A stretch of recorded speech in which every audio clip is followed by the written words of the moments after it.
di dunia pendidikan dengan tema media pembelajaran yang efektif untuk mengatasi fasilitas menengah ke bawah, persembahan SMP Cawang Baru yang didukung oleh First Class by First Media.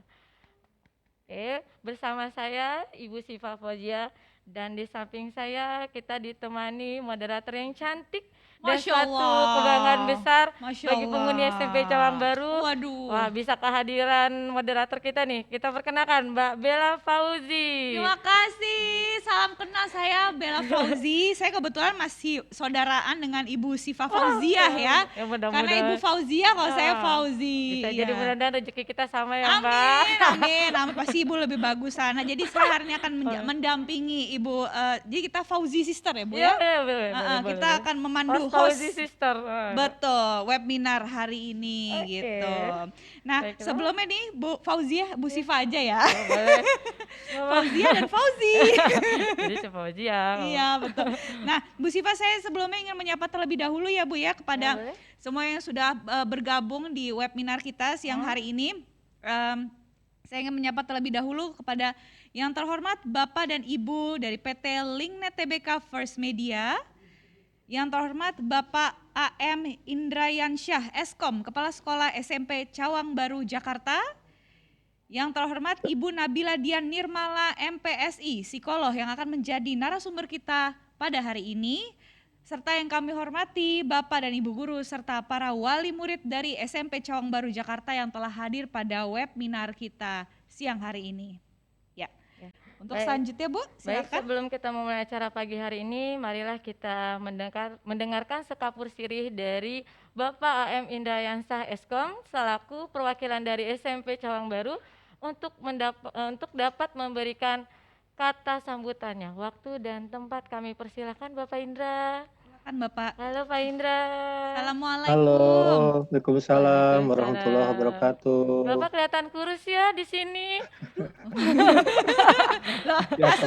Ya, soalnya perutnya nggak kelihatan, jadi slim gitu. Waduh. Maaf Pak, jangan dikurangin gaji saya Pak. Nah, Bu Siva lucu juga. Insya Allah Iya. Silakan Pak. Ya, Assalamualaikum warahmatullahi wabarakatuh. Selamat siang, salam sejahtera untuk kita semua.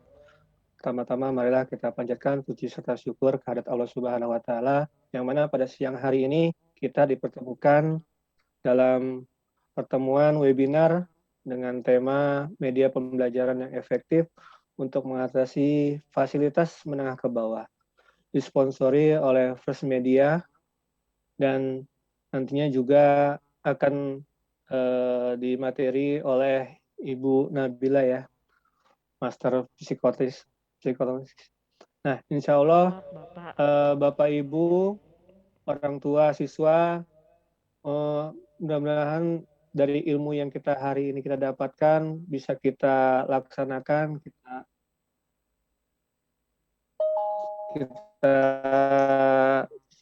pergunakan untuk kehidupan kita sehari-hari. Baiklah, yang pertama, yang terakhir saya juga mengucapkan terima kasih kepada rekan-rekan guru yang hadir pada hari ini. Mudah-mudahan yang diterima oleh Allah Subhanahu wa taala, mudah-mudahan kita dapat ganjaran yang sedemikian kala. Baik, tidak panjang kalam dari saya, wabillahi taufiq wal hidayah. Wassalamualaikum warahmatullahi wabarakatuh. Waalaikumsalam warahmatullahi wabarakatuh. Terima kasih Bapak Indrayansyah atas sambutannya. Oke. Nah, selanjutnya nih setelah tadi kita mendengarkan kata sambutan dari Bapak Indrayansyah, saya mau nanya-nanya sedikit nih sama Bu Siva, Bu Siva Fauziah ya. Iya. Yang saya Bella Fauzi. Diulang mulu. Senang banget kayak saudaraan kita ya, namanya mirip. Biasanya emang rata-rata kalau namanya Fauzia, Siva tuh cakep-cakep emang. Cakep-cakep, iya amin. Semoga saya bisa cakep kayak Ibu ya. Ada yang batuk. Iya Bu, udah ada yang batuk-batuk Bu. Oke, baik. Nah Bu, saya mau nanya nih, ini pengalaman Ibu selama ini di sekolah penerapan PJJ-nya sudah berapa lama sih Bu? Kita dari 2019 ya, itu Juli ya, semenjak kita dapat pemberitahuannya kelas ya. Itu shock juga kita gimana cara menerapkan ke anak-anak di kalangan SMP Cawang Baru memang agak menengah ke bawah. untuk mereka mendownload aplikasi, untuk mereka masuk ke web itu sangat sulit sekali gitu. Ya ini emang tantangan buat kita sebagai guru gimana menyampaikan ilmu kepada anak-anaknya gitu. Betul, Mudah-mudahan dengan webinar webinar ini ini. kita mendapatkan solusinya di SMP Cawang Baru. Baik, baik. Amin, amin. Semoga Amin, saja amin. begitu ya, Bu Amin, ya. amin, amin. Nah, berarti kan sekarang kan karena memang sudah ada beberapa bulan gitu menyesuaikan dengan Iya, kondisi hampir situasi setahun ya. sekarang. Hampir Oh, setahun, oh, oh. benar-benar. Berarti harus sudah mulai agak terbiasa ya, Bu Ya, ya, menggunakan benar. teknologi untuk kegiatan belajar mengajar. Karena kan ya mau nggak mau dengan jarak jauh seperti ini, teknologi ya mau nggak mau harus dilibatkan gitu ya, Bu betul. ya. Ya, memang pada awalnya di sekolah itu wah tidak boleh dilarang menggunakan media komunikasi. Ya mungkin sekarang sudah wah anak-anak sudah memang harus belajar kayak download YouTube, kayak buka aplikasi, semuanya belajar dari WA grup juga. Iya, Semua iya. harus beradaptasi lah. Beradaptasi, betul, betul. Dan memang tentunya di awal-awal pasti repot ya, Ya, Bu ya. benar. Oke, tapi meskipun memang sekarang sudah pelan-pelan mulai terbiasa, tapi tetap aja yang namanya tantangan pasti ada ya, Bu ya. Nah, ini juga untuk Bapak dan Ibu sekalian, kita sama-sama belajar nih dari situasi kita yang sebelumnya supaya ke depannya metode pembelajaran ini menjadi semakin lincah dan adaptif dengan perubahan yang terjadi Betul. gitu. Nah, ini ada solusinya nih Bu Apa Siva. Solusi dari First Media Ya. nih Bapak Ibu nih, namanya ya First Class. Nah, katanya nih First Class ini bisa mengakomodir berbagai metode pembelajaran. Ya. Katanya tidak hanya daring, tapi juga luring saat tatap muka di sekolah. Oh, dapat luring. Ataupun yang hybrid atau blended learning yang mengkombinasikan Wow. daring dan juga luring, begitu. Luar biasa. Bisa dicoba ya nanti Bisa. ya. Nah, ngomong-ngomong nih tentang First Class, Bu Siva sudah hadir bersama kita saat ini rekan dari First Media. Wah, siapa tuh? Nah, kita akan tanya-tanya nanti akan dijelaskan nih mengenai seperti apa sih solusi yang ditawarkan dari First Class. Ya, Untuk oke. itu, mari kita simak bersama-sama presentasi dari Bapak Choa Freddy selaku Regional Head Sales PT Linknet TBK First Media. Ya, kepada Bapak Choa Freddy waktu dan tempat dipersilahkan. Oke. Halo, selamat pagi semuanya. Pagi. Ya, Pak. Tunggu sebentar ya, saya mau.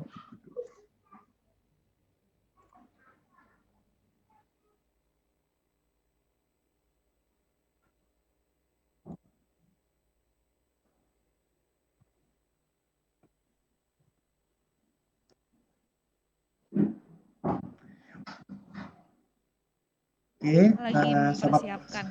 Ya, udah tampil ya. Oke.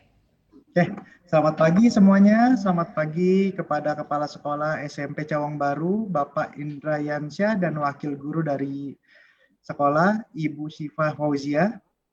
Selamat pagi rekan-rekan guru dan orang tua siswa. Selamat pagi Ibu Nabila Dian Nirmala selaku narasumber kita, dan selamat pagi rekan-rekan First Media. Halo semuanya. Rekan-rekan, nama saya Choa Freddy sebagai Regional Head Sales PT Linknet TBK. Izinkan saya sedikit membahas tentang pandemi COVID-19 yang sedang dialami oleh kita semua. Pandemi ini sangat memberikan tantangan besar bagi kita semua, terutama dalam bidang pendidikan. Yang sebelumnya semua belajar melalui tatap muka, tetapi sekarang semua dilakukan menjadi jarak jauh. Maka dengan ini kami First Media mencoba mensupport dunia pendidikan kita dengan adanya platform atau LMS pembelajaran First Class. First Class merupakan platform pembelajaran mengajar dengan sistem pengelolaan sekolah sehingga dapat mempermudah semua pembelajaran baik secara luring maupun blended learning. First Class dilengkapi ribuan materi dan kecerdasan buatan sesuai kurikulum yang berlaku. Platform First Class sendiri dapat diakses melalui browser maupun aplikasi mobile sehingga mempermudah penggunanya. First Class membantu kegiatan belajar mengajar mulai dari sisi sekolah, guru, siswa, dan orang tua. Dari setiap sisi tersebut, aplikasi First Class membuat suatu koneksi antara satu dengan yang lainnya. Dalam hal ini, dari sisi orang tua akan sangat merasakan bantuan dari aplikasi First Class, karena adanya fitur khusus orang tua di mana orang tua bisa mendapatkan notifikasi real-time terkait informasi sekolah. Dan orang tua bisa langsung memantau hasil evaluasi pembelajaran secara online. Berbagai kemudahan yang diberikan aplikasi First Class untuk orang tua dalam mendampingi siswa belajar di rumah antara lain. Yang pertama, pengawasan anak yang lebih praktis. Kedua, orang tua bisa mendapatkan informasi hasil belajar anak dengan cepat untuk memantau prestasi anaknya karena aplikasi First Class berbasis online. Sebagai contoh bisa dilihat pada layar Bapak dan Ibu saat ini. Yang ketiga, orang tua dapat mengetahui jadwal kegiatan sekolah secara akurat melalui aplikasi ini. Yang keempat, anak-anak bisa mendapatkan kualitas pendampingan yang optimal seperti layaknya di sekolah. Dan yang kelima, orang tua bisa memantau kedisiplinan anak. Saat ini, fitur First Class ada 10 macam, dan yang menjadi unggulan adalah yang pertama, bimbingan konseling. Kedua, konten K13. Ketiga, rapor dan laporan nilai. Keempat, feedback. Dan yang kelima, akun orang tua. Karena fitur-fitur ini tidak dimiliki LMS lain, tetapi ada di First Class. Firstmedia akan terus mendukung bidang pendidikan dan memberikan program CSR bagi guru dan orang tua, serta dukungan LMS yang tentunya dapat mendukung proses pembelajaran lebih efektif dan optimal dengan fitur-fitur yang lengkap. Oleh karena itu, Firstmedia dalam bentuk mendukung dan mengapresiasi atas dedikasi tenaga pengajar selama pandemi, kami memberikan gratis hingga layanan 3 bulan free, agar dapat membantu dan mempermudah para tenaga pengajar melaksanakan PJJ dan penerapan pendidikan digital. Nah, untuk pendaftaran program gratis ini, Bapak Ibu bisa mengunjungi website kami yang sudah diinfokan pada kolom chat dengan mengisi beberapa pertanyaan dan melampirkan NUPTK, KTP, dan KK. Dan yang perlu saya ingatkan bahwa pendaftaran ini berlaku sampai 31 Maret 2021. Dan tidak ketinggalan, Firstmedia juga memberikan promo khusus orang tua siswa yang telah hadir dalam webinar ini sebagai bentuk apresiasi kepada orang tua siswa. Kami memberikan berupa promo diskon 15% selama 12 bulan, bonus 3 bulan all channel, bonus 3 bulan speed upgrade, dan voucher Tokopedia sebesar 50.000. Luar biasa, banyak bonusnya untuk Bapak Ibu dari Firstmedia ya. Nah, untuk pendaftaran program ini, Bapak Ibu bisa langsung mengunjungi website kami yang sudah diinfokan pada kolom chat, atau bisa menghubungi sales representatif kami dengan Ibu Shirley dengan nomor 0898 0561 970 yang sudah diinfokan juga pada kolom chat. Pendaftaran ini berlaku sampai akhir Februari 2021. Semoga melalui webinar kita hari ini bisa menjadi bekal kita semua untuk lebih baik lagi menghadapi era teknologi ini. Sehingga kita dapat terus bertumbuh serta memberi yang terbaik untuk generasi muda. Firstmedia akan terus mendukung dan berinovasi untuk meningkatkan pendidikan di Indonesia. Jika ada pertanyaan dari Bapak Ibu terkait First Class, CSR Peduli Guru, atau program promo orang tua siswa, bisa memberikan pertanyaan pada kolom chat atau fitur Q&A kita. Terima kasih, selamat pagi semuanya. Terima kasih Bapak Choa atas presentasinya. Nah, kebetulan nih Pak Choa di sebelah saya juga sudah ada Ibu Siva nih. Jadi Ibu Siva juga kurang lebih sudah melihat ya kelebihan dari fitur First Class itu seperti apa. Nah, berdasarkan pemaparan dari Pak Choa tadi bisa kita simpulkan ya Pak ya, keunggulan fitur First Class First Class ini memiliki kelebihan dibanding dengan beberapa LMS yang lain. Di antaranya adalah fitur First Class ini memiliki bimbingan konseling, lantas ada fitur konten K13, lalu ada juga rapor dan laporan nilai, ada juga fitur feedback dan juga untuk akun orang tua, semuanya ada ya Pak ya? Betul, dan tidak ada di LMS yang lain. Ya, sebenarnya First Class ini juga sangat membantu ya, karena kita sebagai guru juga agak kesulitan dengan beberapa aplikasi lainnya yang di luar. Kadang mereka hanya udah cukup tugas-tugas tapi nggak ada feedback buat ke orang tua, koneksi ke orang tua. Mungkin dengan adanya First Class ini kita ada connecting dengan guru dan orang tua. Ya, ya karena kan kita berhubungannya secara biasa kita tatap muka ya kan. Nah, sekarang mungkin dengan adanya First Class kita bisa berkoneksi dengan orang tua lebih lanjut ya Pak ya. Ya, betul sekali. Akan mempermudah semuanya. Ya. Ya, baik. Ya. Terima kasih sekali lagi Pak Choa. Terima kasih. Ya, itu dia tadi ya pemaparan dari Pak Choa. Oke. Nah, selanjutnya nih kita setelah ini ada apa, Bu Ini Siva? acara yang sudah kita tunggu-tunggu nih, acara utamanya, yaitu kita sudah masuk ke acara webinar dengan tema media pembelajaran yang efektif untuk mengatasi fasilitas menengah ke bawah yang persembahan dari SMP Cawang Baru yang didukung oleh First Class by Media First Class. Ya. Terus yang acara ini akan dipandu oleh moderator kita, Kak, Mbak Bella Fauji. Dipersilakan waktu dan tempatnya. Ya, terima kasih Bu. Ya.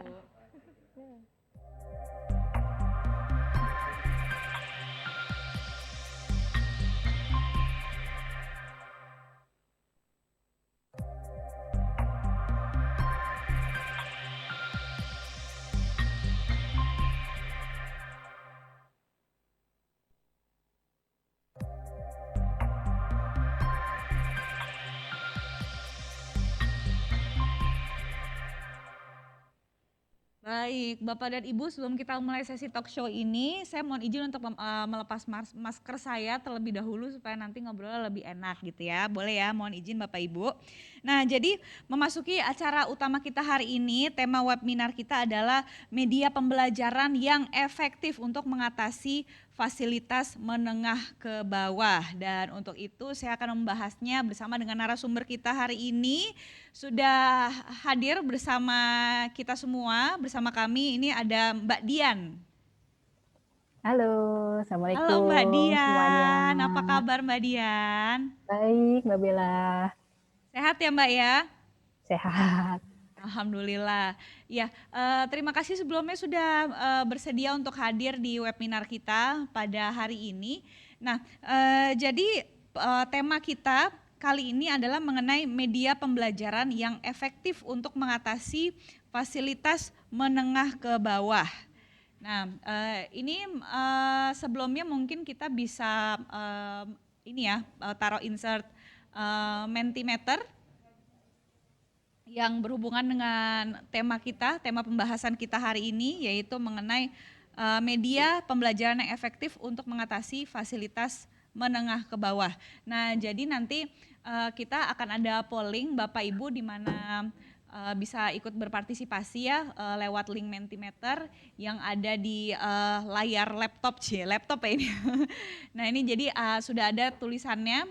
Ini link yang bisa dimasuki oleh Bapak Ibu, ada webnya www.menti.com dan nanti tinggal memasukkan saja kodenya 7613611. Saya ulangi sekali lagi, kodenya 7613611. Itu dia ya, tadi kodenya untuk Anda yang mau mengikuti polling Mentimeter, di mana nanti hasilnya akan kita tampilkan di akhir acara gitu. Oke, dan ini pastinya berhubungan dengan tema kita hari ini, yaitu mengenai media pembelajaran yang efektif untuk mengatasi fasilitas menengah ke bawah, di mana kita sama-sama tahu ya Mbak Dian, saat ini tuh dia ya di era pandemi seperti sekarang ini banyak anak-anak yang tidak bisa mengemban pendidikannya langsung dengan datang ke sekolah gitu ya.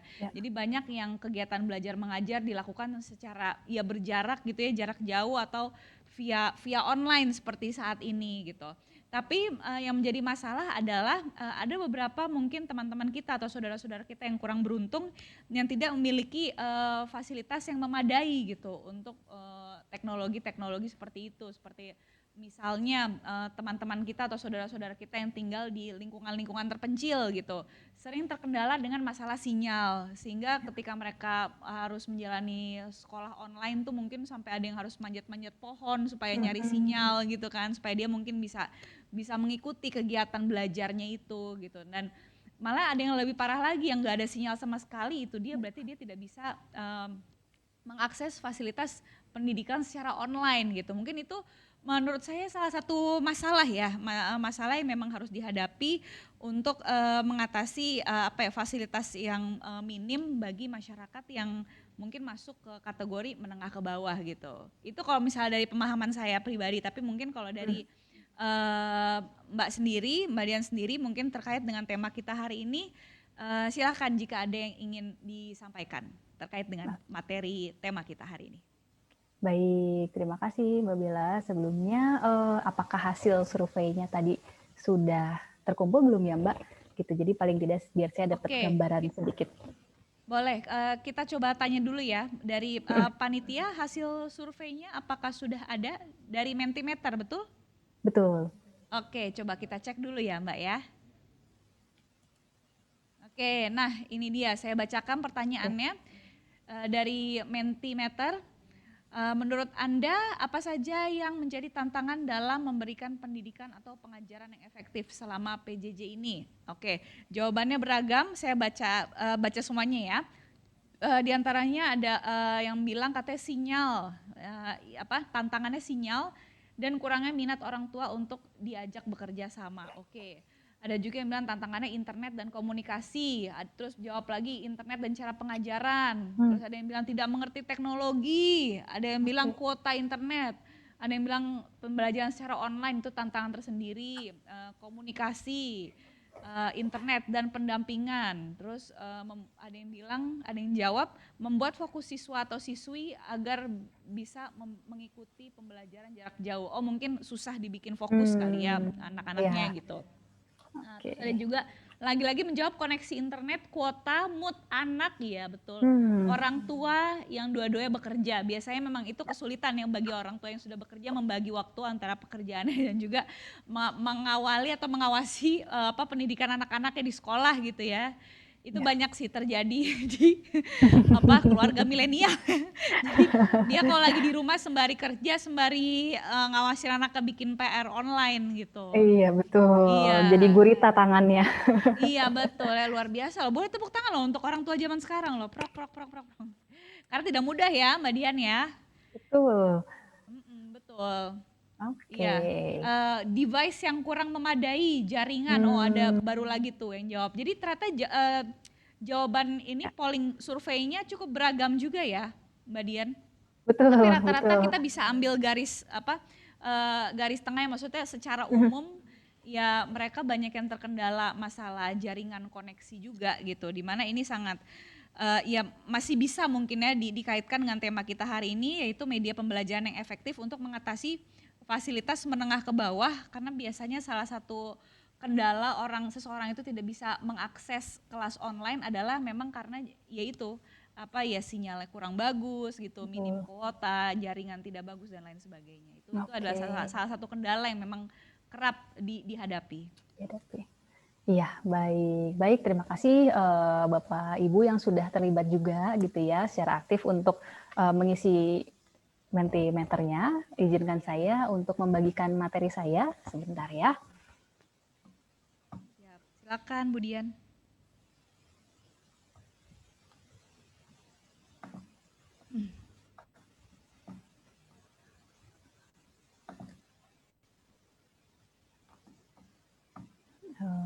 Oke, baik, sudah tampak ya untuk media judulnya di hadapan Bapak Ibu, mudah-mudahan sudah tampak. Baik, Assalamualaikum warahmatullahi wabarakatuh. Selamat siang yang terhormat Bapak Indra sebagai Kepala Sekolah dari SMP Cawang Baru, dan juga tentunya dari pihak First Media, dan tentu saja kepada duo Fauzi Sister yang telah memandu acara ini. Terima kasih. Terima kasih. Fauzi dan Fauzia, Mbak. Oh iya, Fauzi dan Fauzia. Fauzi marakan acara ini gitu ya. Baik, saya akan membagikan sedikit materi terkait media belajar efektif, tapi sebelumnya izinkan saya memperkenalkan diri saya dulu kepada Bapak Ibu orang tua, wali murid, dan juga guru-guru dari SMP Cawang Baru. Terima kasih, saya sedikit sudah di era digital ini, saya sudah cari tahu nih kalau SMP Cawang Baru tuh kegiatannya apa sih gitu kan, lewat Instagram tentunya yang paling mudah diakses begitu ya. Jadi saya sudah cukup tahu sedikit sekali memang informasinya, tapi sebaliknya Bapak Ibu mungkin belum kenal saya. Nah, izinkan saya di sini memperkenalkan diri. Saya adalah praktisi psikolog pendidikan dari UI, dan selama 2 tahun ini saya praktek mandirinya di Bogor. Maka senang sekali karena adanya online ini, jadi yang di Bogor bisa langsung ketemu sama yang di Cawang begitu ya, Bapak Ibu. Nah, untuk profesionalnya sendiri, saya sudah bekerja sebagai mitra kerja orang tua, guru, dan instansi masyarakat itu sejak 2014.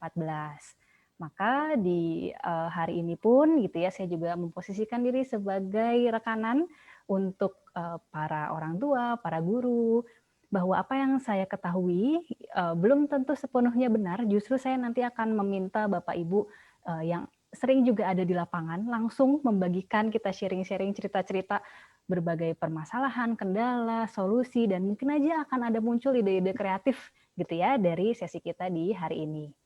Nah, agar Bapak Ibu mau tahu, kalau Bapak Ibu mau tahu kegiatan saya sebagai psikolog pendidikan itu ngurusin apa aja, gitu ya, mungkin bisa langsung berkunjung saja di ruang peppermint.web.id. Itu di sana saya akan ada cerita-cerita soal perjumpaan saya dengan banyak sekali ragam orang gitu ya, yang siapa tahu nanti Bapak Ibu bisa memetik sedikit dari sana. Kemudian juga silakan dicek di Instagramnya di @parasut.ide. Nah, mungkin itu sedikit perkenalan tentang diri saya. Gitu ya. Kita akan memasuki, memang ketika membawakan judulnya adalah media belajar yang efektif gitu ya untuk fasilitas menengah ke bawah. Pertama-tama yang muncul di di benak saya adalah sebuah perenungan gitu ya. Yang pertama adalah sebenarnya untuk siapa sih pembelajaran itu gitu. Memang kita melihat ada banyak kelas gitu ya, ada banyak strata kalangan gitu. Tapi sebenarnya pembelajaran itu apakah dia melihat kelas-kelas itu begitu ya, kan seharusnya sih pembelajaran untuk semua gitu. Baik untuk siswanya juga, untuk gurunya, untuk orang tua, untuk siapapun selama orang tersebut berkeyakinan bahwa saya bisa belajar dari kondisi apapun gitu. Nah, kemudian muncul lagi di benak saya, memang hakikat dan tujuan pembelajaran itu apa sih? Begitu. Memang saya ini termasuk orang yang waktu masa sekolahnya nggak terlalu suka sekolah gitu. Jadi tapi saya suka belajar. Nah, kenapa ya kok bisa ada anak yang tidak suka dengan sekolah, tapi sebenarnya dari dalamnya naturnya anak-anak itu suka belajar. Maka saya juga kembalikan lagi nih ketika mendapatkan kenyataan, oke, di yang kita hadapi memang akan ada kelas-kelasnya. Ada pembelajaran untuk anak-anak yang fasilitasnya menengah ke atas, tapi ada juga kok anak-anak yang mau belajar, tapi karena keterbatasan kondisi, gitu ya, jadinya tidak bisa mencapai kompetensi yang sama. Nah, apakah iya gitu? Kalau kita kemudian nanti mari kita diskusikan bersama begitu ya, apalagi terkait tujuan belajar ini yang sebenarnya kita sebagai orang dewasa sebagai pendampingnya sangat bisa berperan besar di sini gitu, untuk tidak selalu mengandalkan acuan nilai gitu ya, acuan pemahaman anak, tapi mungkin ada yang lebih dalam dari itu. Kemudian yang terakhir, pertanyaan yang juga menarik buat saya muncul di kepala adalah sebenarnya apa sih media belajar gitu ya. Tentunya teman-teman guru dan orang tua sudah familiar gitu bahwa kita kalau untuk belajar ya perlu ada medianya supaya pesan yang kita sampaikan itu bisa sampai nih ke anak. Lalu muncul pertanyaan, kalau gitu sebenarnya media belajar itu apakah objek saja atau sebenarnya subjek ya? Jadi ketika kita bertanya soal media belajar, mungkin muncul pertanyaan, siapakah media belajar itu buat anak? Begitu. Ini yang rasanya ketika kita di lapangan sudah dengan kondisi terberi gitu ya, kita lebih mudah untuk melihat apa yang ada di luar gitu, untuk tahu bahwa belajar itu harus punya segalanya, anak itu harus difasilitasi apa semuanya, laptopnya misalnya, kemudian buku-bukunya. Nah, tapi kita lupa bahwa ada peran subjektifnya juga nih, bahwa anak merindukan siapa sih gitu ya, siapa yang mengantarkan pesan itu kepada anaknya. Nah, mudah-mudahan nanti di siang hari ini kita juga akan sama-sama menemukan jawaban. Memang mungkin tidak ada jawaban yang utuh gitu ya, tapi marilah kita bersama-sama berproses untuk menemukan jawaban tersebut. Nah, ini juga yang untuk mengawalinya, saya mengambil potret gitu ya, paling tidak di setahun terakhir gitu, bahwa ini yang kita hadapi bersama, pandemi gitu ya. Kedatangan pandemi di era digital gitu ya. Jadi itu bikin kita mau tidak mau harus adaptif gitu. Kalau tidak ada pandemi, ya kita memang akan belajar teknologi sih, tapi mungkin tidak dipaksa secepat ini gitu. Mungkin kita masih punya waktu untuk orang dewasanya ya belajar sekitar 10 sampai 15 tahun gitu ya. Jadi kita juga tidak mendadak nih belajar teknologinya. Tapi karena kedatangan si pandemi ini, mau nggak mau kita harus akselerasi gitu. Belajarnya ya learning by doing, seperti yang Bapak Ibu guru dan orang tua, kita semua tertatih-tatih gitu untuk aduh nih saya harus gimana nih memanfaatkan si teknologinya ini. Nah, kemudian saya juga mengambil hasil penelitian dari Semeru Research Institute tahun 2020. Jadi ini di seluruh Indonesia mereka memotret sebenarnya kondisi kegiatan belajar mengajar saat ini seperti apa sih, gitu ya. Memang ada fakta, ada ketimpangan nih saat pembelajaran jarak jauh, bahwa kita bicara fakta ya SES yang menengah ke bawah itu anak-anaknya itu rentan mengalami penurunan kemampuan belajar. Jadi dari segi nilai-nilai, kompetensinya itu rasanya karena cara-caranya mungkin tidak efektif, jadinya kemampuan belajar mereka jadinya menurun. Biasanya ini disebabkan oleh faktor apa sih? Yang pertama tadi juga disebutkan di pembukaan ya, diceritakan juga oleh Ibu Syifa bahwa ya akses terhadap fasilitas itu ada dan tidak gitu, tidak merata gitu. Bahwa di sini juga terbukti anak-anak yang kemampuannya di atas rata-rata ya biasanya disupport dengan akses belajar yang lebih baik gitu.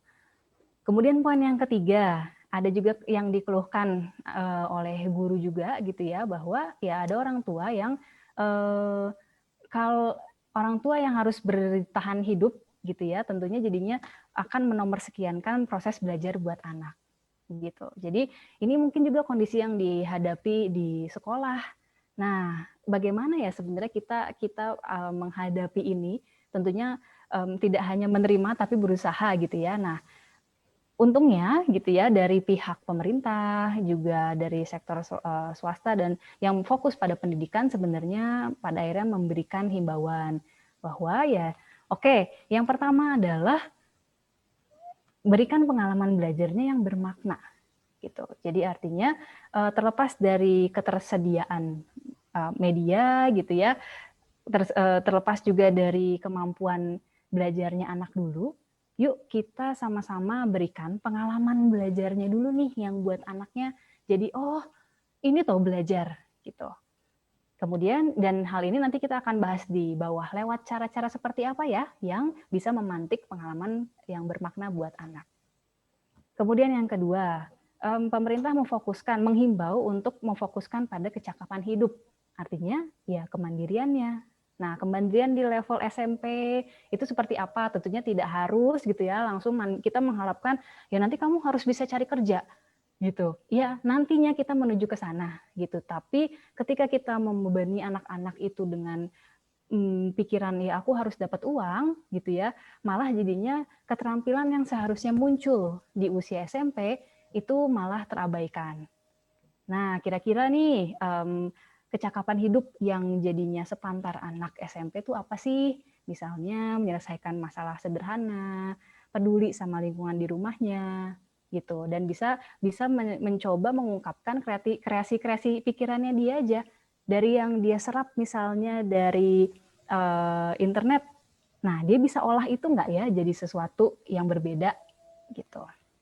Dan yang ketiga himbauannya adalah untuk menyederhanakan capaian kompetensi.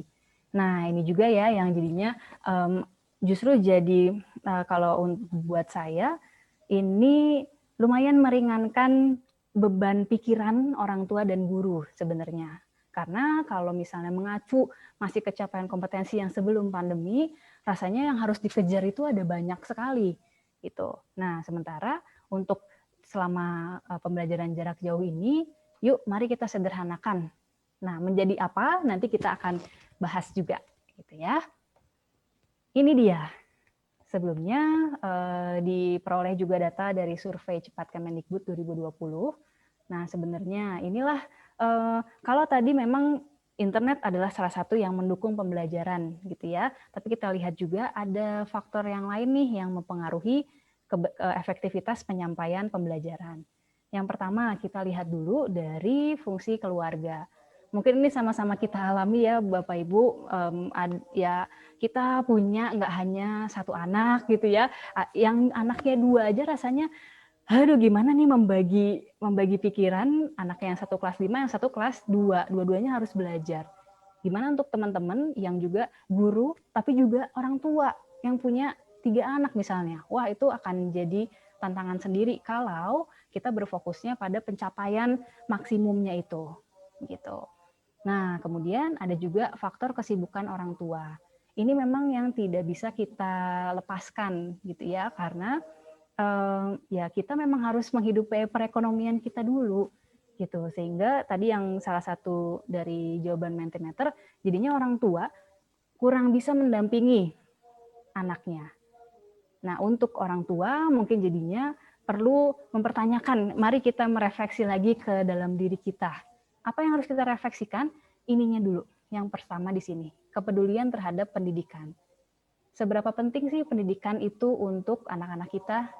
Gitu ya. Artinya kalau kita memandang pendidikan itu penting, maka ya ada juga konsekuensi yang harus kita prioritas yang harus kita atur.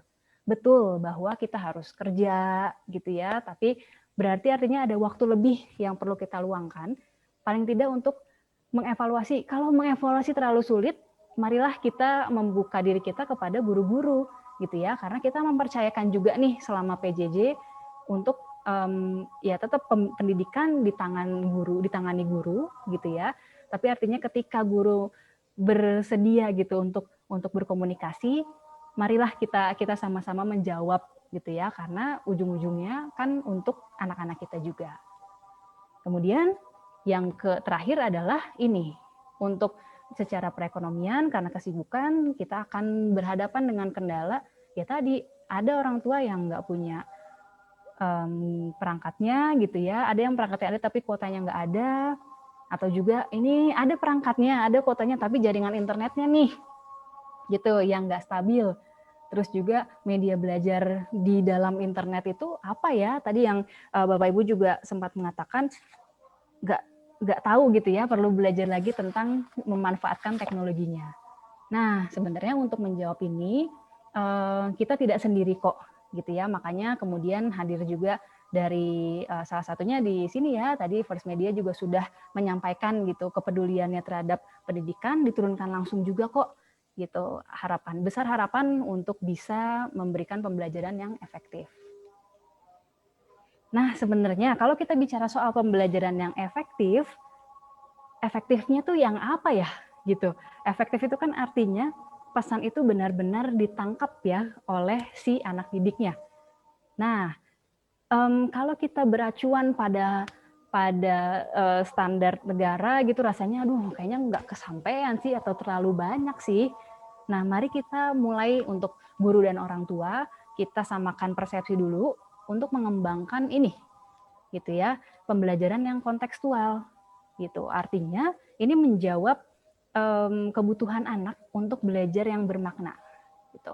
Jadi anak itu belajar bukan karena dia harus tahu, tapi karena dia mau tahu gitu kan. Jadi emang buat saya ini berharga sekali ketika saya punya pengetahuan misalnya soal kacang panjang itu tumbuhnya ke atas merambat gitu ya, atau tentang binatang atau tentang gaya gesek dan lain-lain, itu bukan karena diharuskan, tapi oh ternyata ini ya fungsinya buat sehari-hari ya gitu.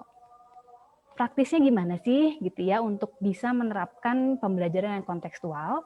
Yang pertama, artinya kita lihat ini pada sisi anak ya. Kita harus mau mengenali lingkungan fisiknya si anak dan juga kondisi kejiwaannya atau psikologinya. Apa yang lagi dihadapi oleh anak fisiknya gitu ya, bahwa ini juga ternyata efektif nih, sarana komunikasi yang efektif di era digital buat anak SMP itu adalah lewat media sosial dan lewat fitur-fitur kelas maya. Itu dibandingkan dengan media komunikasi yang lain. Jadi ketika mereka bisa punya satu grup WhatsApp sama guru-gurunya, itu di situ pembelajaran justru akan lebih hidup ketimbang mereka harus duduk kemudian mendengarkan ceramah gitu ya lewat virtualnya gitu. Atau juga lewat fitur-fitur kelas maya karena memang sudah ada ini ya, sudah ada tim ahli yang membuat pembelajaran itu dipotong-potong mungkin gitu. Jadi tidak penguasaan pada satu topik harus semuanya. Sehingga anak memang akan dipandu, yuk kita bagian A-nya dulu deh. Belajar hari ini satu hal aja dulu. Besok baru belajar yang kedua gitu. Nah, rasanya ini juga yang akan bisa nih dimanfaatkan oleh guru gitu. Maksudnya gimana? Maksudnya fitur kelas maya itu udah ada banyak sekali gitu kan ya. Nah, bisa mengambil kita bisa ambil contoh atau kita bisa menerapkan satu rangkaian. Jadi ketika kita misalnya nih ikut di first class gitu ya, bukan hanya kita yang ngikutin, tapi kita juga mengadopsi. Karena ketika cara itu efektif buat kita akan bisa juga kok nerapin ke anak-anak kita. Kita yang kelabakan belajar internet, itu ya teknologinya, digitalnya, pastinya perlu ikut dulu nih kelas gitu ya, kelas untuk memberikan webinar. Nah, kita ikutin dulu, oh ternyata bertahap ya, nyiapin materinya gimana, presentasinya gimana, menayangkan video itu klik mana-mananya. Itu kan kalau dalam fitur kelas maya itu akan dibikin potong. Nah, kalau itu ternyata enak buat kita belajar, oh apalagi buat anak ya, yang kemampuan berpikirnya juga masih berkembang. Bukan berarti mereka nggak bisa gitu, tapi oh porsinya mungkin. Apalagi di PJJ kita nggak bisa ya langsung semua materi brok nih dikasih ke anak kita. Kemudian selain itu juga untuk lingkungan fisiknya ini tentunya guru dan orang tua yang paling tahu. Kembali lagi ke anaknya di sekitar gitu ya, yakin bahwa ada banyak media buat belajar gitu. Nah, nanti setelah ini kita akan bahas media-media apa aja sih yang bisa digunakan untuk menyiasati ya keterbatasan untuk di era digitalnya ini. Karena bisa jadi anak nggak punya gawainya atau satu rumah gadgetnya ya satu buat dipakai berlima misalnya. Ya, tapi kita terapkan dulu pada kita tanamkan bahwa oke, media belajar di sekitar kita itu ada banyak banget gitu. Kemudian selain melihat lingkungan fisiknya, kalau misalnya guru bisa home visit atau yang memang tahu kondisi lingkungan juga anak-anak yang nggak jauh-jauh kok dari situ gitu ya, juga perlu tahu sebenarnya kondisi psikologisnya anak itu gimana. Karena tadi kebetulan juga ada yang mengatakan ada mood-nya nih gitu ya, mood anak-anak remaja gitu. Aduh gimana nih kalau tatap muka lebih bisa Mbak ngebangun mood-nya ketimbang kalau online. Kita nggak tahu, video juga dimatiin, jadi kita nggak tahu deh mereka belajar atau tidak gitu. Nah, kadang-kadang kekhawatiran itu jadinya jadi malah jadi pressure untuk kita si pendidiknya gitu. Padahal yuk mari kita lihat dulu bahwa untuk seusia mereka di era pandemi COVID dan harus belajar digital, paling tidak ini nih yang perlu mereka penuhi. Gitu, bahwa pengetahuan yang mereka punyai itu cukup tentang prinsip yang sederhananya dulu aja. Gitu. Kalau untuk sampai pemahaman rumus gitu ya, kitanya yang jadinya waduh ini dia ngerjain 50 soal juga nggak ngerti-ngerti Mbak gitu. Ya barangkali bukan tentang rumusnya, tapi tentang logikanya nih gitu. Bahwa kalau sekarang ada misalnya di SMP lagi belajar tentang gaya gesek, ya rumusnya harusnya gampang banget Mbak gitu. Tinggal masukin ya, tapi sih ada satu anak yang aduh kok tugasnya kayak gini nggak dikerjain. Ya mungkin karena dia belum tahu emang gaya gesek tuh konkretnya apa, di sehari-hari dia bisa lihat dari mana gitu. Sehingga yang penting buat guru dan orang tua adalah menanamkan prinsip sederhananya dulu gitu. Kemudian yang kedua, mengembangkan rasa ingin tahunya, dan yang ketiga adalah kemandiriannya gitu. Jadi kemandirian ini untuk anak usia SMP di level apa sih? Ya paling tidak mereka punya jadwal belajar mereka sendiri. Gitu. Saya meyakini bahwa setiap anak itu suka belajar, gitu kan. Nah, harusnya anak usia, kalau kita ngikutin standar ideal lagi nih, Bapak Ibu, kapan sih kita harus bisa belajar mandiri? Ya, katanya para ahli sih di usia SD udah harus bisa, gitu ya. Maksimal banget kelas 5 atau kelas 6 SD udah harus bisa. Cuman kan kenyataannya tidak demikian, gitu. Nah, marilah berarti goals-nya anak-anak ini di sekolah gitu ya, selama SMP ini mereka akan bisa punya ritme belajarnya sendiri. Mereka tahu jadwal belajarnya mereka tuh setiap hari jam berapa gitu ya, dan harus gimana gitu. Nah, kita sekarang masuk ke pertanyaan yang jadi media belajar yang efektif itu yang seperti apa gitu kan. Yang kita sama-sama hadapi sekarang masih ada di sini nih, yang di atas. Mau tidak mau gitu ya, tadi guru-guru juga harus belajar gimana sih mengoperasikannya gitu ya, masuk ke aplikasi-aplikasi, nyarinya gimana, dan apa yang ditangkap dari situ gitu. Ini akan dipelajari oleh guru, tapi jangan-jangan anak-anak itu lebih fasih duluan gitu kan. Jadi mereka udah, karena ya generasinya kita beda. Generasinya mereka udah terpapar dulu nih, kalau tidak punya handphonenya pun ada temennya, ada tetangganya gitu kan yang ya punya, nanti dia lihat-lihat gitu. Jadi ya mungkin kita juga perlu mengadopsi cara mereka ya, belajar dari sekitar, apa nih yang orang lain sudah punya tapi aku belum tahu gitu. Dari dunia digital kita juga sebenarnya masih kok belajar menggunakan buku gitu ya, buku-buku komik misalnya akan lebih masuk buat anak-anak, walaupun harapannya mereka bisa dong baca buku cetak gitu. Nah, lagi-lagi mungkin kita harus berdamai sama standar pencapaiannya gitu ya, bahwa ketika anak mencari sendiri video pembelajaran, ketika anak tertarik untuk baca suatu komik yang berhubungan, itu kayak udah jadi, oh iya, anakku itu sudah mulai mau belajar gitu. Jadi yang ada di kepala kita itu bukan hasil akhirnya dulu nih, bahwa anak harus bisa ini enggak, tapi dari mana anak itu memulai. Jawabannya adalah di gambar-gambar yang di sebelah sini. Terutama untuk Bapak Ibu, kita semua yang, aduh Mbak ini terbatas Mbak, untuk online nggak bisa setiap hari nih, gitu misalnya. Ya sudah, tidak harus online setiap hari gitu kan maksudnya, tapi anak harus selalu belajar setiap hari. Lewat mana? Oke, Bapak Ibu berarti perlu melihat nih, di sekitar Bapak Ibu, anak-anak adanya apa ya?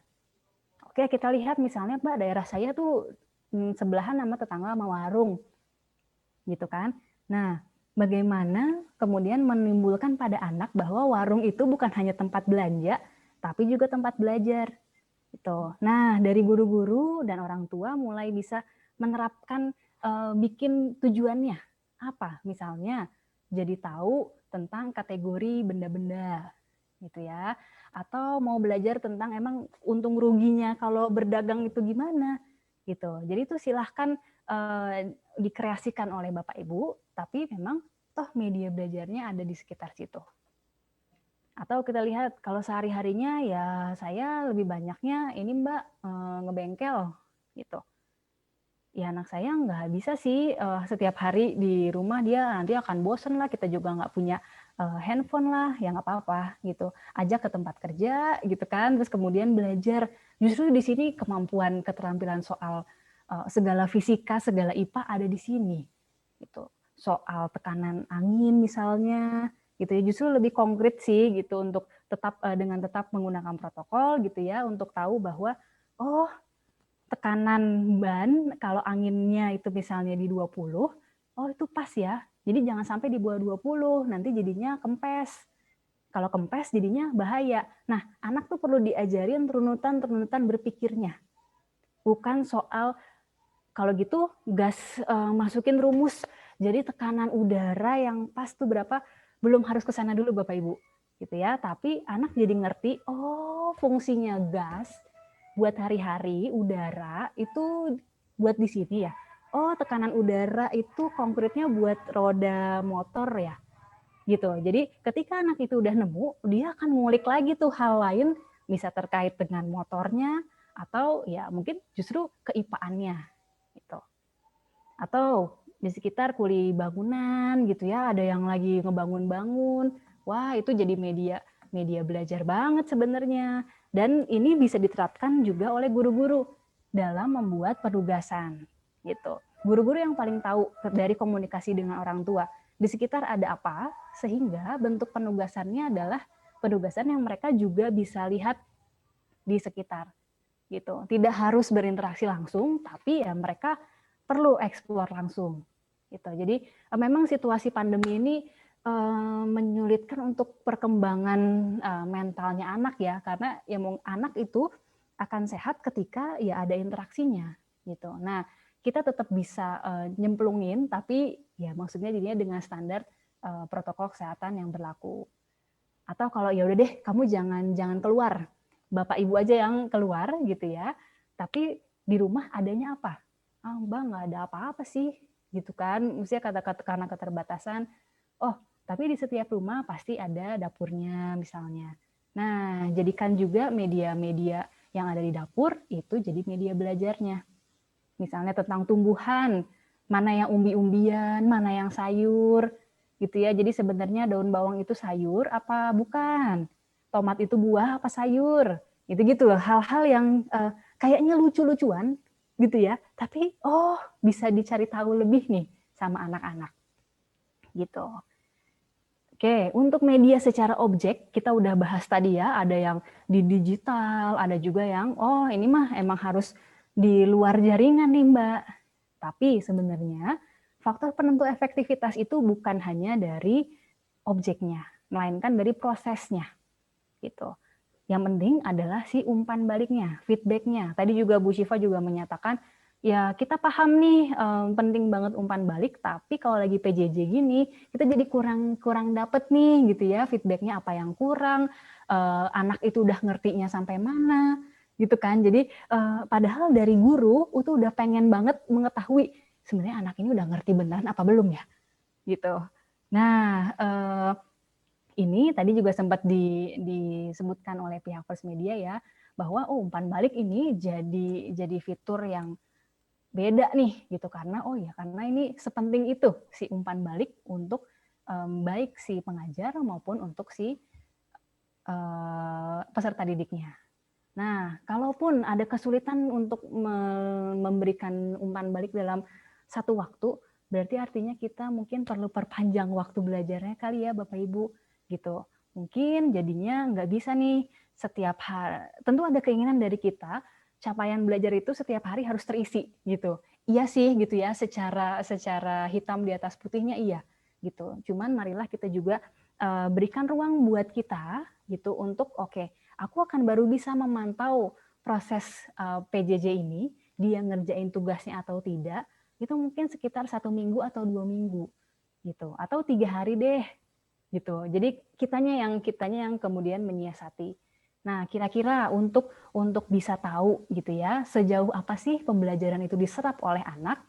Nah, ini adalah beberapa poin yang bisa ditanyakan. Misalnya penugasannya tadi gitu ya, penugasannya adalah sudah ada instruksi di lembar tugas, kemudian anak harus mengisi, entah mereka ke bengkel atau kemana. Nah, yang ditanyakan adalah hal baru apa yang dia baru tahu nih hari ini gitu. Atau yang menarik apa dan apa ya yang mau dicari lagi. Jadi di sini memang bisa jadi pengetahuannya sedikit Bapak Ibu. Cuman yang kita sasar adalah kemauan mereka untuk cari tahu lagi. Gitu. Ya, sepenting itulah media belajar itu sebagai kitanya, dari siapanya anak itu belajar. Kalau memang dari orang tua belum bisa, guru pun kemudian ambil peranan itu, tapi marilah kita juga perlu ini ya Bapak Ibu, saya tuh juga baru belajar sebenarnya untuk tidak harus selalu mengambil tanggung jawab itu, gitu. Jadi yang bisa kita lakukan gitu. Tapi ada kondisi-kondisi, ada keterbatasan yang ya sudah gitu, ini di luar kontrol kita. Kita juga meyakini bahwa anak-anak akan bisa belajar dengan cara-caranya mereka sendiri gitu. Nah, sehingga bagaimana ya menyiasati berbagai keterbatasan Ini paling tidak yang bisa dilakukan gitu. Yang pertama adalah bernegosiasi dengan capaian pembelajaran. Seperti tadi gitu ya, dari pemerintah juga sudah menurunkan capaian kompetensinya, maka gitu ya untuk agar anak-anak kita yang dari fasilitas menengah ke bawah tetap bisa punya kompetensinya, penting banget nih untuk mengaitkan materi pembelajaran agar dekat dengan keseharian anak. Jadi kalau Bapak Ibu sudah ambil materi dari Kemendikbud gitu ya, ambil dari TVRI, ambil juga dari First Class gitu. Oke, silakan diolah lagi, boleh banget kok diolah untuk diturunin lagi nih ke anak-anak yang lebih dekat apanya ya, gitu. Kemudian yang kedua, mau tidak mau gitu ya, keterbatasan ini mengajak kita, nggak bisa sepenuhnya melepaskan pada online gitu ya. Kita juga harus pada akhirnya menggabungkan pakai yang luringnya tadi, daring, dan yang paling efektif sebenarnya pakai proyek-proyek. Karena ini tujuannya apa sih? Tujuannya sebenarnya untuk mengembangkan kreativitas dari kondisi yang terberi. Kayak gini contohnya tadi, karena saya udah ngintip di Instagramnya SMP Cawang Baru, anak-anak itu bikin media promosi gitu ya untuk mempromosikan, ayo kalau sekolah SMP di SMP CB aja gitu kan. Artinya mereka ada kebanggaan, mereka juga menjual guru-gurunya mereka dan menggunakan satu HP. Saya rasa itu tugas kelompok atau gimana ya, tapi kayak yang punya HP hanya satu, tapi mereka bekerja sama gitu untuk menggabungkan jadilah sebuah karya. Nah ini artinya akan tetap mereka menjaga interaksinya gitu ya, tapi kemudian yang kita titipkan ke orang tua adalah ya tetap si protokol kesehatannya itu gitu. Jadi idealnya adalah anak tidak merasa terbatas gitu ya, walaupun mereka hidup dalam keterbatasan. Nah, kitanya juga yang mesti muter otak gimana lagi nih cara mereka buat belajar. Nah, ternyata hidupnya mereka sebagai remaja lewat teman-temannya. Apakah kalau gitu dibikin jadwal? Nah, ini nyambung nih ke yang ketiga, bahwa untuk pendamping itu perlu membuat penjadwalan dengan siswanya.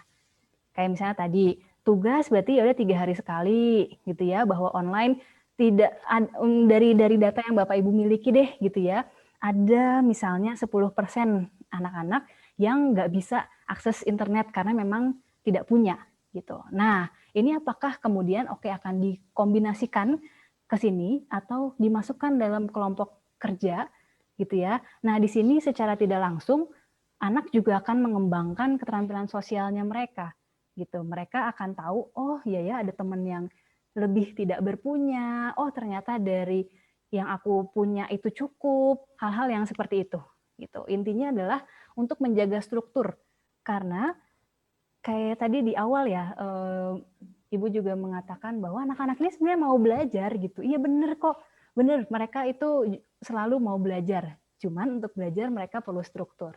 Nah, struktur ini tadi yang bisa dibuat sendiri oleh pendidik mulai dari penjadwalannya gitu. Mungkin itu dulu dari saya gitu ya, paparan terkait media belajar yang efektif itu seperti apa. Mungkin jadinya setelah ini kita boleh ngobrol-ngobrol, diskusi, tanya jawab soal yang terjadi di lapangan. Terima kasih. Oke, baik. Terima kasih atas pemaparannya Mbak Dian. Tentunya ini merupakan tema yang menarik sekali karena cukup banyak relate di kehidupan kita sehari-hari ya, terutama bagi mereka teman-teman kita, saudara-saudara kita yang mungkin ya tidak memiliki fasilitas yang cukup gitu untuk keberlangsungan pembelajaran online atau PJJ seperti sekarang ini begitu. Nah, sekarang kita sudah masuk pada sesi tanya jawab, Mbak Dian. Nah, ini sudah ada salah satu penanya nih, namanya Mbak Rahayu. Nah, pertanyaannya untuk Mbak Dian, katanya guru itu dituntut untuk pencapaian kompetensi, sementara dari siswa banyak kendala. Nah, maksudnya yang banyak kendala itu yang seperti apa? Seperti misalnya ya tidak ada gadget, terus memori penuh dan lain sebagainya. Apalagi kalau disuruh membuat video, banyak sekali kendalanya. Bagaimana sih caranya menghadapi situasi seperti ini? Gitu pertanyaan dari Mbak Rahayu. Silakan dijawab Mbak Dian. Baik, terima kasih untuk Ibu Rahayu pertanyaannya ya. Memang jadinya keterbatasan, bisa jadi nggak punya HP Android gitu-gitu loh. Jadi kayak nggak bisa akses Iya, aplikasinya. Ini jangankan untuk akses aplikasi Android ya, untuk HP yang merekam aja itu mungkin nggak punya gitu. betul. Nah, apakah berarti maksudnya ini juga situasi yang sering kita hadapi gitu ya. Jadi artinya eh, kalau saya masih berpatokan bisa berpegangan pada si proyek-proyeknya itu tadi Ibu gitu, yang jadinya dalam kelompok kah atau batas waktunya gitu. Jadi kayak memang Bapak Ibu perlu sebelumnya diawali dulu dengan pendataan. Ini jadi krusial sekali, misalnya di satu sekolah tempat tinggalnya di mana gitu ya, sehingga secara bertahap pengumpulan tugasnya gitu, itu jadi mereka paling enggak Ibu dapat dulu untuk si anak yang 5 di daftar ini yang tidak punya kendala. Nah, baru kemudian oke, pengambilan nilai untuk si anak ini karena baru bisa gitu ya, baru bisa memperoleh fasilitas pinjaman atau apanya baru di hari ketiga, oh berarti baru setelah itu gitu. Nah, saya tahu ini juga di posisi guru ini pasti kejepit gitu. Ya, Tapi yang saya yakini Bapak Ibu pasti punya kebijaksanaannya sendiri gitu. baik, terima kasih Mbak Dian untuk jawabannya. Nah, kita coba lihat masih ada yang mau bertanya. Ternyata masih ada. Nah, kali ini datang dari Mbak Ibu Fitrah Fidianti. Oke. Nah, pertanyaannya nih Mbak Dian, katanya dia nanya bagaimanakah mengatasi kendala pada akses pembelajaran bagi anak yang biasanya pintar di sekolah pada saat tatap muka, tetapi pada saat daring anak tersebut terkendala dengan media pembelajaran. Mohon solusinya Mbak Dian. Nah, itu pertanyaan dari Ibu Fitrah. Maksudnya gimana ya? Ibu mungkin ini terkendala Jadi dengan media anaknya pembelajaran mungkin kalau gimana? tatap muka tuh anaknya sebenarnya cukup pintar, tetapi pada saat kalau yang saya tangkap ya pada saat daring anak tersebut terkendala dengan media pembelajaran. Mungkin maksudnya kalau nggak tatap muka gitu kali ya. Kalau dia tidak tatap muka tuh prosesnya jadi dia ini agak susah untuk memahami pelajarannya. Mungkin dia tipikal Oh, anak oke. yang kalau belajar tuh harus yang tatap muka Ngelihat. langsung gitu kali ya.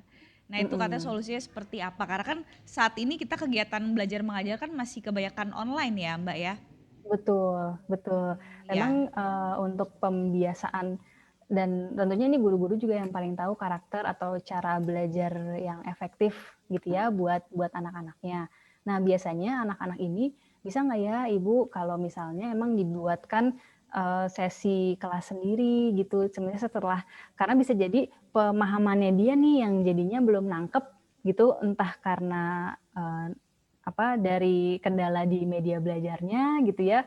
Buat dia juga ini apa ini hal yang baru gitu. Artinya ya. berarti sebelum masuk ke materi kita buat dulu situasi yang nyaman buat belajar untuk si anak tersebut gitu. Nah, apakah berarti dari pihak sekolah itu boleh banget kalau misalnya mau mengadakan kayak webinar buat anak-anak tapi bukan melulu soal hal-hal pelajaran gitu. Jadi kayak membiasakan anak itu dengan media belajar tapi lewat materi yang gak berat-berat banget gitu. Baru ketika mereka udah terbiasa, nah bisa nih dimasukin ke materi belajarnya.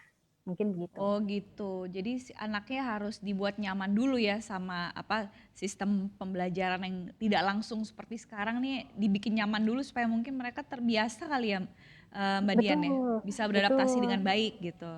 Iya. Oke. Wah, berarti di Jadi luar sana kayak masih banyak yang belum nyaman ya dengan sistem belajar seperti saat ini ya. enggak, karena apalagi mungkin akan banyak gangguan ketika lagi di rumah aja Ya, gitu, dia akan lebih distraction. menarik yang ini gitu Iya, kan. Nah, noise-nya banyak banget ya Mbak ya. dosanya banyak banget. Kita Iya. memang jadinya untuk si media belajarnya, kitanya itu perlu berarti menampilkan sajian visualnya yang Oke. membuat anak jadi, waduh pengen nonton Betah terus nih ya. kalau kalau ibu ini yang ngomong gitu ya, aku suka banget karena alurnya enak. Terus ih kok keren sih bisa ngeplay video. Jadi aku Iya. akan lihat lagi. Terus habis itu nanti ibunya akan tanya jawab pakai prinsip yang tadi. Coba dari video ini, apa yang kamu udah tahu sebelumnya, apa yang kamu baru tahu. Nah, jadi anak akan, oh nggak apa-apa ya aku ngomong ya, gitu. Nah, biasanya ada kendalanya juga gini Mbak, yang tertangkap adalah kalau ketika tatap muka, anak-anak itu kan menyerap saja, kemudian di hasil pembelajaran itu lewat tulisan. Iya, Gitu, betul. lewat ujiannya tulisan. Nah, tapi sekarang kita beralih nih, karena kebutuhan guru juga untuk tahu sebenarnya anak ini paham apa enggak sih. Jadi metodenya adalah guru akan menanyakan langsung ke anak, sehingga anak sebenarnya belum terbiasa nih untuk mengungkapkan pemikirannya dia secara verbal. Jadi dia mendingan ya diem aja, karena biasanya aku pinter kalau aku nulis aja gitu misalnya. Nah, apakah kalau Bapak Ibu guru menemukan masalah yang seperti itu, artinya di metode pembelajarannya, perlu mulai dikembangkan untuk presentasi ya, bikin presentasi yang menarik ya, misalnya seperti itu. Oke, baik-baik. Jadi sebenarnya ini ada kaitannya dengan kreativitas juga ya, bagaimana kita menampilkan materi yang ingin kita ajarkan kepada siswa atau anak-anak kita tuh packagingnya menarik untuk mereka ikuti gitu. Jadi nggak gampang Betul. bosan anak-anak gitu ya. Iya, Betul itu sekali. tantangan tersendiri juga itu, Mbak Dian. Oke, terima kasih jawabannya. Kita ke next pertanyaan ya. Ini ada dari Faris Ramaputra. Katanya dia bertanya nih, apa solusi ketika peserta didik mengalami kejenuhan dengan belajar online?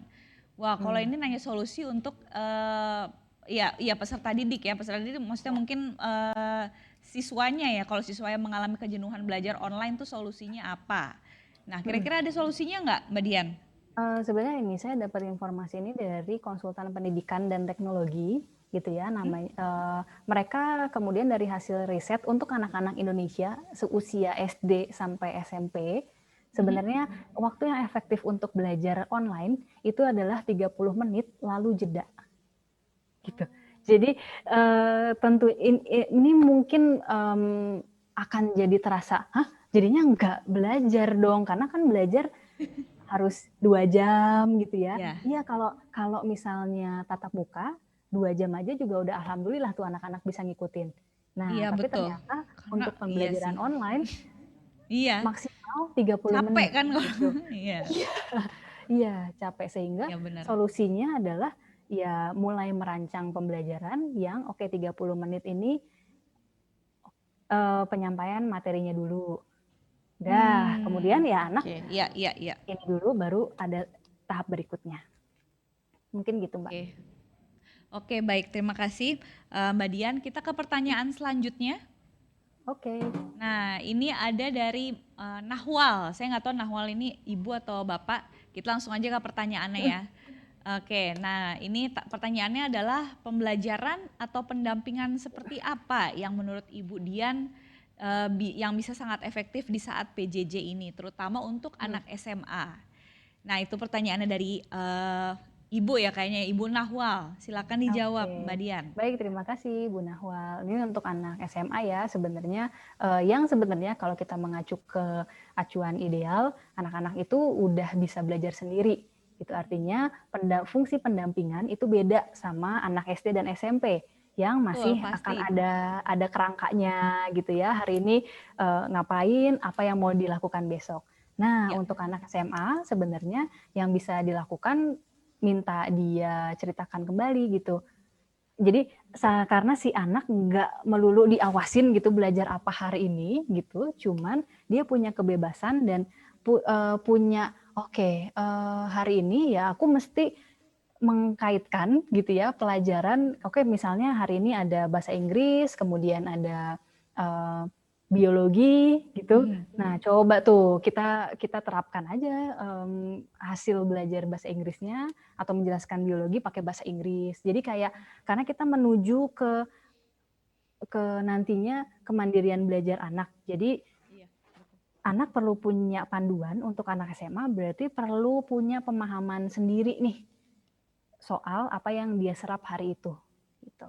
Mungkin itu Mbak dan Ibu Oke, bisa baik. terjawab. Semoga saja cukup menjawab pertanyaan yang tadi ya, Mbak ya. Oke, nah kita masih ada pertanyaan lagi, Mbak, kali ini dari Saparudin. Nah, pertanyaannya, bagaimana jika sarana yang kurang memadai dan sangat kecil kemungkinan untuk melakukan media pelajar? Apa yang harus pelajar lakukan? Apakah dengan cara lain? Oh, mungkin maksudnya bagaimana misalnya sarana yang mereka miliki itu kurang memadai dan sangat kecil kemungkinannya untuk melakukan media belajar online mungkin ya Oke. maksudnya. Nah, apa yang harus dilakukan oleh orang yang sedang belajar itu? Apakah bisa dengan menggunakan cara lain gitu? Maksudnya mungkin itu. Kalau misalnya kelas online itu terlalu berat, apakah ada alternatif yang lain gitu, Mbak? Oke, mungkin jadi kembali lagi ke pemanfaatan media sekitar yang tadi, yang tidak hanya online gitu ya, tapi jadinya toh sebenarnya guru itu pemegang kebijaksanaan tertinggi nih hari ini mau Iya, belajar betul. apa gitu ya. Jadi Iya, kalau betul. dia tidak bisa ngikutin pembelajaran secara online, nah tentunya kita juga punya alternatif. Oke, kalau ini dibikin luring, apa yang harus dia lakukan ya? Kita mengandaikan dulu sih gitu. Ya. Dan kalau misalnya ini bisa dikombinasikan, itu seperti apa ya? Gitu. Medianya kembali lagi Bapak bisa dilihat di sekitar Bapak. Mungkin jadinya dari kitanya sih sebagai pendidik gitu ya. Yang menarik adalah kitanya rasanya perlu juga mengembangkan kreativitasnya kita. Benar. Misalnya nih Itu nggak mudah loh itu. kebetulan betul. Jadi apakah untuk sekolah ada sedikit sesi-sesi gitu ya yang tujuannya adalah mengembangkan kreativitas guru. Nah, secara psikologis biasanya salah satu contohnya gitu ya. Ini adalah sisir gitu. Oh iya, itu sisir, ya. Nah, bisakah Bapak Ibu guru dan orang tua menyebutkan gitu ya, apa fungsi lain dari benda ini yang tidak Dari untuk sisir. nyisir rambut? Nah, Waduh, ada fungsinya lain selain untuk sisir rambut. Sisir untuk sisir rambut. sisir rambut. Selain itu kira-kira dengan benda yang seperti ini Mbak, gitu ya, coba Iya, Mbak Bella ini bisa buat ngapain nih kira-kira? betul, betul. Iya. Jadi itu dia tadi ya, gunakan cara-cara kreatif gitu. Ya, gampang kita ngomongnya gampang nih, memang kita harus kreatif. Nah, tapi untuk kitanya sendiri harus Jalaninnya kreatif itu. gimana nih gitu ya. Jadi mungkin dari sekolah Iya. lebih banyak sesi yang sifatnya santai gitu ya, karena kalau ngikutin soal kurikulum pendidikan emang jadinya aduh under pressure semua menekan. Nah, Iya, untuk hal-hal padahal bener. kreativitas itu butuh yang kayak lagi nggak ngapa-ngapain terus ini bisa buat nyanyi ya gitu. Misalnya, Betul. gitu ya, itu mungkin Iya. bisa mulai dikembangkan di sekolah. Iya, betul, setuju sekali. Nah, Mbak Dian, ini ngomong-ngomong Q&A-nya sudah selesai. Baik. Mungkin ada yang ingin disampaikan tentang apa yang inti pesan yang Mbak Dian ingin garis bawahi sekali lagi untuk para peserta webinar kita hari ini, mungkin bisa rangkum inti yang ingin disampaikan apa, Mbak? Baik, yang saya bisa tangkap gitu ya dari sesi kita ngobrol-ngobrol hari ini, diskusi dan juga materi yang saya sampaikan, saya menangkap bahwa kepedulian guru dan orang tua terhadap pendidikan gitu ya, itu termasuk yang rata-rata ke atas gitu. Cuman kita nggak bisa dipungkiri, aduh ini kondisi ekonomi, fasilitas itu memang terbatas gitu. Nah, tapi jangan lupa gitu ya bahwa kalau kita mengatakan media pembelajaran yang efektif itu apa, akan ada banyak banget kok dukungan dari pemerintah, dari swasta, dan juga dari sekitar kita nih. Ada banyak. Kalau objeknya itu ada banyak, yang perlu diingat adalah kita sebagai pelakunya, subjeknya, kitalah media belajar yang paling efektif. Karena kita bisa menyampaikan langsung ke anak kita. Begitu. Betul. Jadi kita sendiri juga sebenarnya bisa menjadi media belajar yang efektif ya, tentunya dikaitkan dengan lingkungan keseharian kita gitu ya Mbak ya. Kayak Betul tadi sekali Mbak Mbak Bella. sempat sharing tentang misalnya permainan ame-ame atau permainan yang dulu kita sering mainin gitu, ternyata itu bisa juga untuk cara kita belajar gitu. Kayak misalnya ada buah jatuh, itu kenapa buah bisa jatuh karena adanya daya gravitasi. Mungkin dari apa ya, jadi kayak sekolah alam ya Mbak ya? Nah, iya, iya betul, betul, betul. Iya, iya, iya. Ya pastinya banyak jalan untuk menuju ke Roma lah selama kita kreatif, bukannya berarti kita tidak bisa apa ya, terus mengadakan kegiatan belajar mengajar. Ya. Oke, baik. Terima Keren kasih banget banyak Mbak Bella Mbak kesimpulannya. Dian. Terima kasih banyak. Ini apa sebuah apa ya pemikiran atau wacana wawasan yang baru lagi dari Mbak Dian, di mana ini bisa menjadi apa ya alternatif bagi saudara-saudara kita yang kerap bermasalah dengan kuota tapi masih tetap pengen belajar gitu ya, mungkin cara-cara kreatif seperti tadi tuh membuat mereka lebih ada harapan lagi gitu untuk tetap maju dan belajar hal baru setiap harinya, yang pasti apa ya terus berkembang gitu ya, mengimprove diri mereka sendiri baik secara keterampilan maupun secara ilmu pengetahuan pastinya. Betul. Iya. Nah ini sebelum kita akhiri Mbak talk show kita pada hari ini, saya mau mengajak Mbak Dian dan juga Bapak Ibu semua yang bergabung di webinar hari ini untuk melihat kembali hasil Mentimeter ya. Masih ingat yang saya sharing di awal tadi? Jadi kita ada polling di mana hasilnya kita akan tampilkan menjelang akhir acara. Nah, kita tampilkan sekali lagi ya. Nah, ini pertanyaannya, menurut Anda apa saja menjadi tantangan dalam memberikan pendidikan atau pengajaran yang efektif selama PJJ ini? Nah, ini kurang lebih jawabannya masih sama ya. Banyak yang bilang tantangannya online, komunikasi, mungkin kalau internetnya nggak bagus putus-putus gitu ya. Terus ada yang bilang juga tidak mengerti teknologi alias gaptek. Waduh, saya juga kadang begitu, tenang. Terus ada membuat fokus siswa atau siswi agar bisa mengikuti pembelajaran jarak jauh. Mungkin kadang fokusnya kita tidak bisa menjamin bahwa mereka masih fokus setelah berjam-jam, itu kan agak susah ya menjaga fokus sekonsisten itu gitu. Sinyal dan kurangnya minat orang tua untuk diajak bekerja sama, ya ini juga kerap terjadi. Ya ini rata-rata jawabannya masih sama ya, seperti tadi. Jadi ini menandakan bahwasannya ini memang menjadi masalah kita semua gitu. Ya. Masalah komunikasi, sinyal kurang bagus, fokus yang tidak bisa terus menerus konsisten gitu ya. Jadi kadang dia ada juga skipnya mungkin banyak kali, device yang kurang memadai, cara pengajaran juga ada. Jadi itu dia.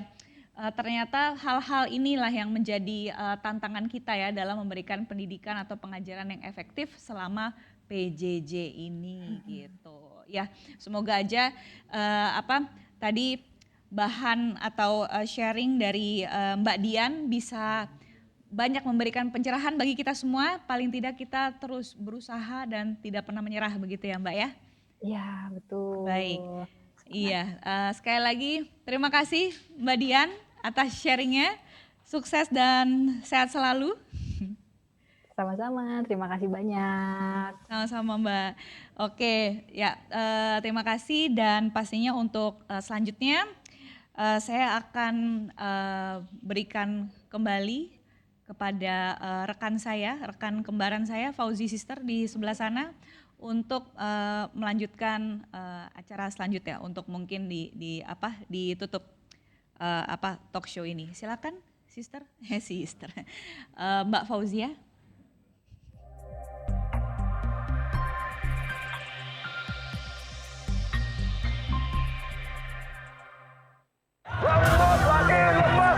Neng, udah live, Neng.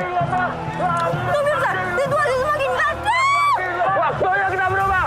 Ayo, maju. Maju. Gimana maju? Ngakunya limited, tapi speed lama-lama turun. Paling bener First Media. Semua tanpa batas. Bebas di internet dan ngebut sepuasnya. Nah, ini yang beneran tanpa batas.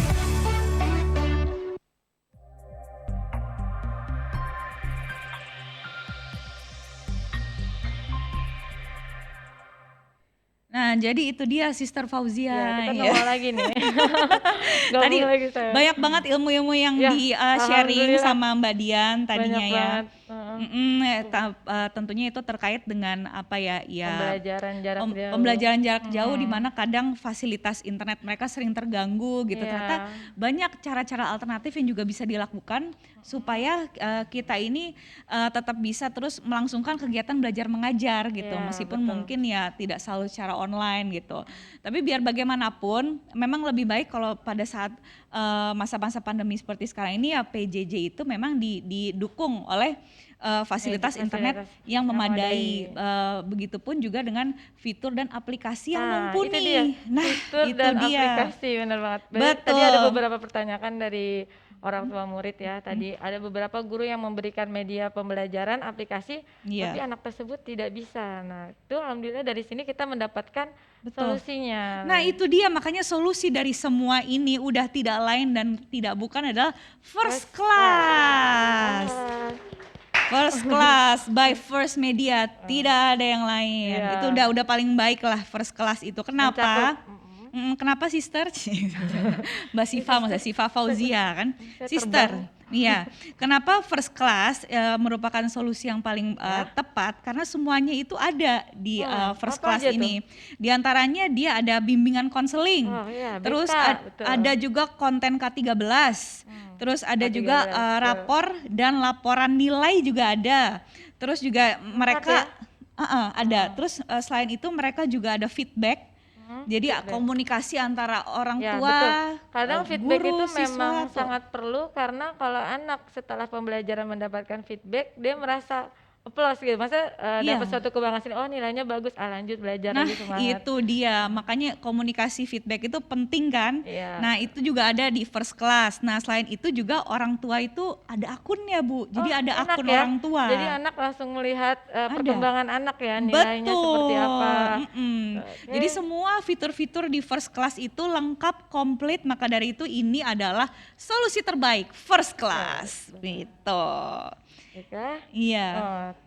Untuk Oke. selanjutnya kita sudah sampai di penghujung acara. Ya. Terima kasih banyak kepada Ibu Nabila Dian Nirmala, MPSI Psikolog, dan para narasumber lainnya. Sungguh luar biasa sekali paparan dan sharing ilmu yang telah disampaikan, sangat bermanfaat buat kita semua. Iya, pastinya. Dan dengan demikian sampailah kita di penghujung acara dan izinkan kami sekali lagi mengucapkan terima kasih kepada Bapak, Ibu, serta para wali murid dari SMP Cawang Baru, Jakarta atas kehadirannya pada acara webinar hari ini. Oke. Dan saya selaku guru dan host SMP Cawang Baru, Siva Fauzia. Dan saya saudaranya Bella Fauzi dan pasti seluruh tim yang terlibat ya dalam persiapan acara ini, mohon maaf apabila ada hal yang kurang berkenan. Nah, akhir kata kami berdua mohon pamit undur diri. Siang hari ke rumah Pak Dudung. Jangan lupa bawa peniti. Terima kasih yang sudah bergabung. Semoga ilmu yang telah disampaikan berkenan di hati. Mantap. Wassalamualaikum warahmatullahi wabarakatuh. Assalamualaikum. Terima kasih. Waalaikumsalam warahmatullahi wabarakatuh. Sampai ketemu lagi, sampai jumpa. Terima kasih. Dadah.